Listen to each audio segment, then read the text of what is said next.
மக்களே, என்னோட வீட்டு தோட்டத்தில் ஆர்கானிக்காக விளையிற மூலிகைகள் மூலம் உருவாகிற அந்த ஹெர்பல் ஹேர் ஆயில் ப்ராடக்ட்ஸுக்கு நீங்கள் கொடுக்குற சப்போர்ட்டுக்கு என்றைக்கும் கடமைப்பட்டிருக்கேன். ஏதோ நானும் நியூட்ரிஷன் ஸ்டூடெண்ட் அப்படிங்கிற முறையில் ரொம்ப வேல்யூபிளான 2 ஹெல்த் டிப்ஸ் சொல்கிறேன். பொதுவாகவே நம்ம உடம்புக்குள்ள ஏதாவது ஒரு கோளாறு, ஏதோ ஒரு சத்து பத்தலைன்னு வச்சுக்கங்களேன், அது முடியிலையும் நம்ம நெயில்ஸ்லேயும் நெகத்துலையும் தான் தெரியும். இப்போ இருக்கிற தலையாய பிரச்சனை என்ன தெரியுமா? சீக்கிரமாக முடி நரைக்கிறது, வெள்ளை முடி. இதுக்கு நிறைய காரணங்கள் இருந்தாலும் முக்கியமான காரணம் விட்டமின் B12 டெஃபிஷியன்சி.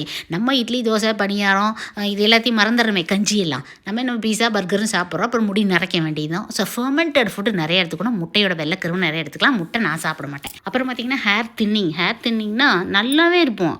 ஆனால் திடீர்னு மண்டையிலெல்லாம் சொட்டையாக தெரியும். திடீர்னு ஒரு ஹெவி ஹேர் லாஸ் இருக்கும். அதுக்கு மெயின் ரீசன் இரும்பு சத்து குறைபாடு, அயன் டெஃபிஷியன்சி.